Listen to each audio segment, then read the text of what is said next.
السلام علیکم ورحمۃ اللہ وبرکاتہ۔ حضرت سیدنا ابو بکر بن فضل رحمۃ اللہ علیہ فرماتے ہیں کہ میں نے اپنے ایک رومی نسل دوست سے اسلام لانے کا واقعہ پوچھا تو انہوں نے بیان کرنے سے پہلے انکار کر دیا۔ جب میں نے اصرار کیا تو اس نے بتایا کہ ہمارے ملک پر مسلمانوں کا لشکر حملہ آور ہوا۔ انہوں نے چند سال تک ہمارا محاصرہ کیے رکھا، آخر ہم نے باہر نکل کر ان سے جنگ کی۔ کچھ لوگ ہمارے قتل ہوئے اور کچھ لوگ ان کے۔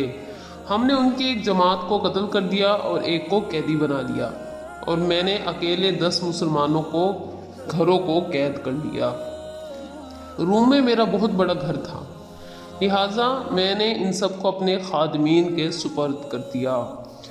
انہوں نے ان کو بیڑیوں میں باندھ کر کھچروں پر سامان لادنے کے کام پر لگا دیا۔ ایک دن میں نے ان قیدیوں پر مقرر ایک خادم کو دیکھا کہ اس نے ایک قیدی سے کچھ لیا اور اس کو نماز پڑھنے کے لیے چھوڑ دیا۔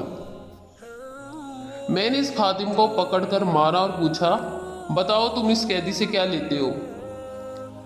تو اس نے بتایا کہ ہر نماز کے وقت یہ مجھے 1 دینار دیتا ہے اور میں اسے نماز پڑھنے کے لیے چھوڑ دیتا ہوں۔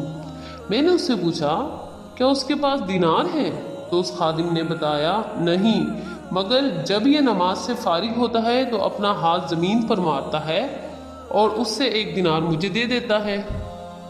مجھے شوق ہوا کہ میں اس کی حقیقت جانوں، لہٰذا جب دوسرا دن ہوا تو میں اس نگران کے کپڑے پہن کر اس کی جگہ کھڑا ہو گیا اور اس کو بولا کہ آج تم جاؤ، میں اس کی نگرانی کروں گا اور اس بات کی حقیقت جانوں گا۔ جب ظہر کا وقت آیا تو اس نے مجھے اشارہ کیا کہ مجھے نماز پڑھنے دے، میں تجھے 1 دینار دوں گا۔ میں نے کہا، میں 2 دینار سے کم نہیں دوں گا۔ اس نے کہا، ٹھیک ہے۔ میں نے اسے چھوڑ دیا۔ جب وہ نماز سے فارغ ہوا تو اس نے اپنا ہاتھ زمین پر مارا اور وہاں سے 2 دینار نکال کر مجھے دے دیے۔ جب عصر کا وقت ہوا تو اس نے مجھے پہلے مرتبہ کی طرح اشارہ کیا۔ میں نے کہا کہ میں 5 دینار سے کم نہیں دوں گا۔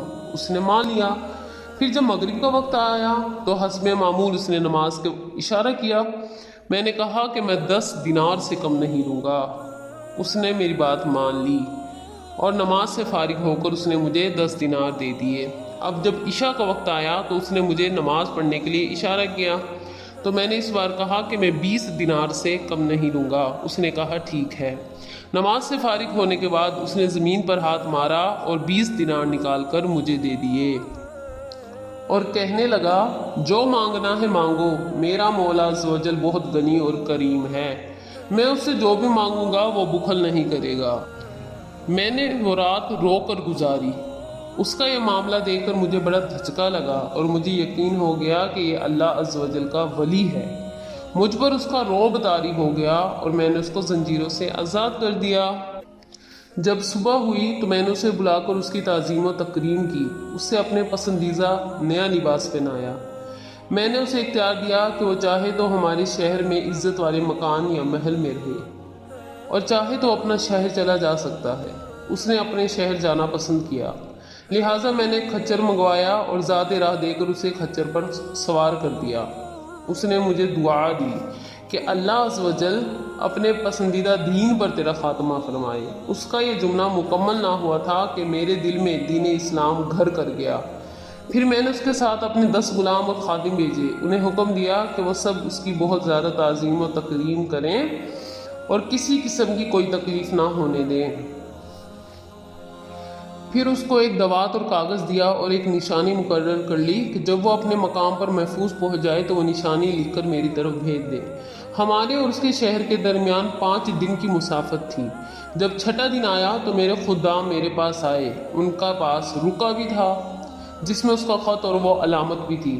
میں نے اپنے غلاموں سے جلدی پہنچنے کا سبب دریافت کیا تو انہوں نے بتایا کہ جب ہم یہاں سے اس کے ساتھ نکلے تھے تو ہمیں کسی تھکاوٹ اور مشقت کے بغیر 1 گھڑی کے اندر ہم وہاں تک پہنچ گئے تھے، لیکن واپسی پر وہی سفر تھکاوٹ اور تکلیف کے ساتھ 5 دنوں میں طے ہوا۔